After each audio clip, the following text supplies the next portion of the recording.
بسم الله الرحمن الرحيم.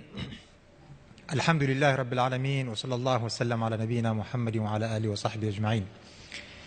اللهم افتح لنا أبواب حكمتك وانشر علينا خزائن علمك. اللهم علمنا ما ينفعنا وانفعنا بما علمتنا إنك على كل شيء قدير. I salute you all with the salutation of peace. Assalamu alaikum wa rahmatullahi wa barakatuh. First of all, I don't know why I was invited to come and speak amongst these giants, the icons. But nevertheless, I thought maybe organizers wanted to have an element of a local touch.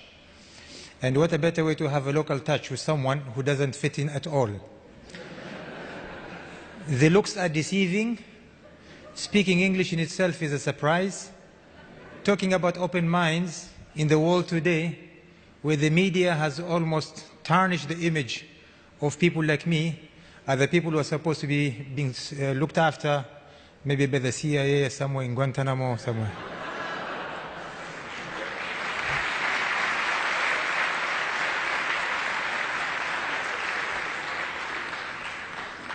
However, life has to move on. So instead of Richard Branson, you have the privilege to listen to me. Maybe with the different types of parachute.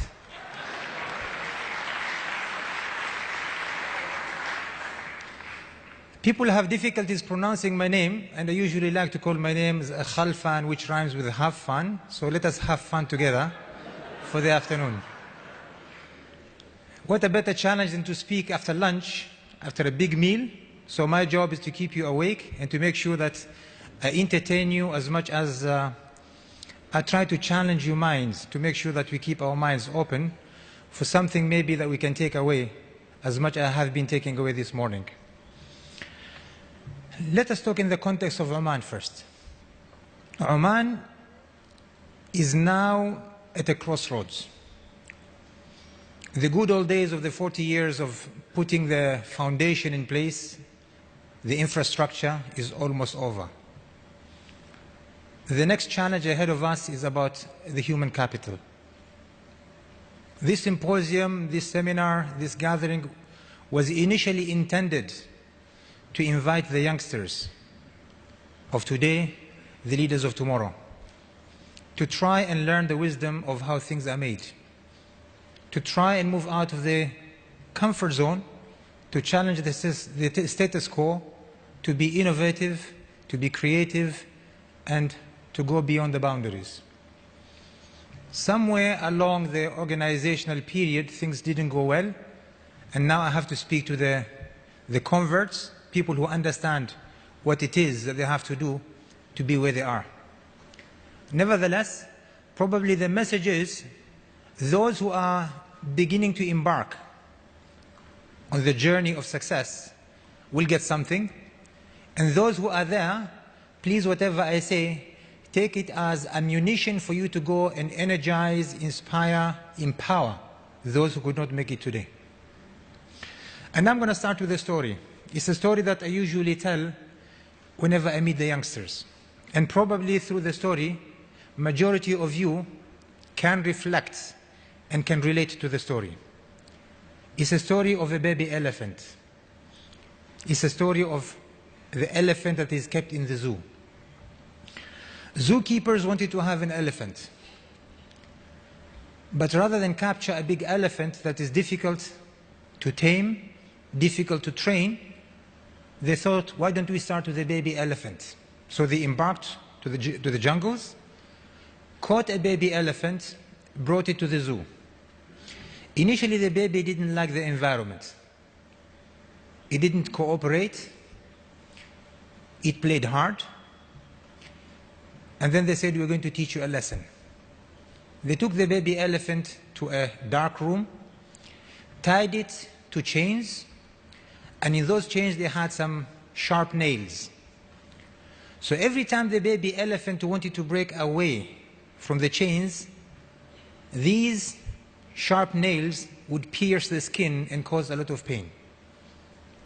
Day one of struggle, a lot of pain. Day two of struggle with a lot of pain. Day three of struggle with a lot of pain. Eventually the baby elephant made a decision. And the decision was, I cannot break free from these chains. So 3 days passed by, the baby elephant stopped resisting. Zookeepers removed the nails.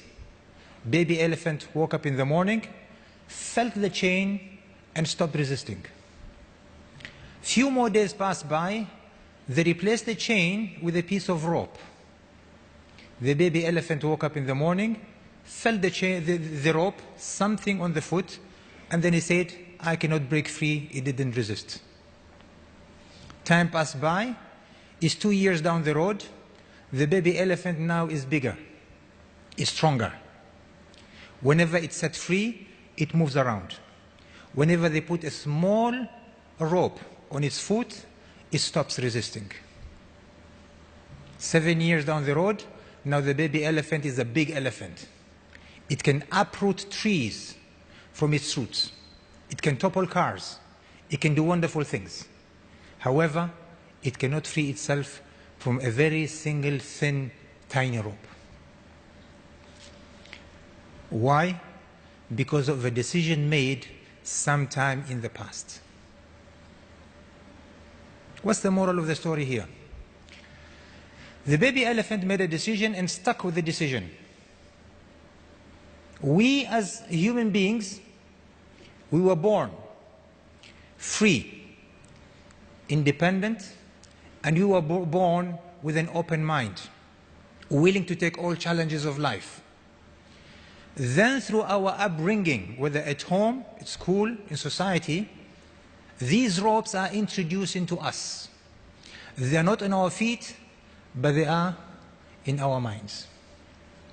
The first thing you learn, the minute you begin to crawl and you try to touch that very expensive vase of your mother or those plants, the first thing you get is a smack. It develops. You see them sipping a cup of coffee. You try to touch it. What happens? You get another one. You see them holding a knife. You try to hold it. What do they do to you? You get another one. And then you get told, don't.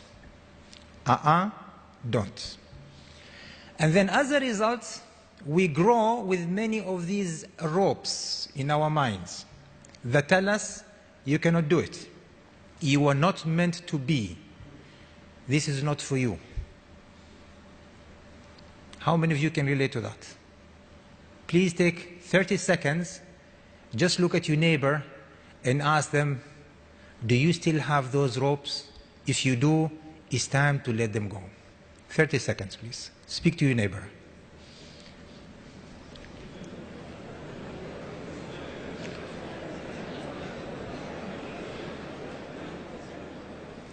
Okay. Thank you for sharing that. Now there's some good news and some bad news. The good news is that you know that there are plenty of ropes out there, and there's even more ropes out there. The bad news, no one can remove those ropes except yourself. We talk about SMEs today here. With SMEs, need I talk about the legislations and the difficulties of getting licenses, about trying to break through the market to get to the clients, the barriers that you're going to face? All those are the ropes that are telling you it's not for you. The more you listen to those ropes and you accept them and you make a decision that is difficult, it's undoable, you are finished. Culturally, we have plenty of ropes. Socially, we have plenty of ropes. In the competitive world, where we are trying to compete with the big players, there are plenty of ropes. One thing I have learned from the morning speakers is this: to be successful, you need to have a call. You need to have found your call to life. The call to life, call it a mission, call it a vision, call it passion. If you don't have it, it will not ignite the fire within you. Yesterday, one of our friends wanted to attend the session, but he said, I can't afford it. And I said, the minute you say, I can't afford it, you've already set the limit, the barrier. Rather than say why, rather than say, I can't afford it, the right question would have been, how can I afford it? So it's not the barriers that we ought to think of, is how to succumb to that voice and not to listen to it, but to overcome that voice. Oman 2040. What do I see before me? The landscape is changing in Oman, the landscape is changing in the region, and the landscape is changing in the world. Globally, forces are shifting, and they're shifting big time, be it economical forces or political forces. The BRICS, as an example, is coming forward, the BRICS. And that is the Brazilians, the Russians, the Indians, Chinese, and South Africans. They are now coming together. So we are seeing shift of forces, economical and political power.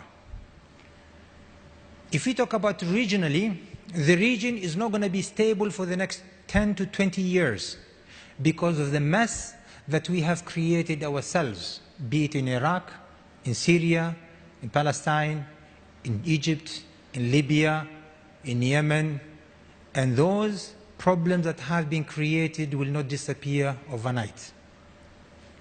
Oman has been spared from those disorders that have happened. Oman has been spared from those calamities that have happened in those places. The question is, can we capitalize on what we are good at in Oman to take advantage of stability, security, open mind, kind and generous people, strategically located in a very important place, with all the infrastructures in place? What can we do to go forward?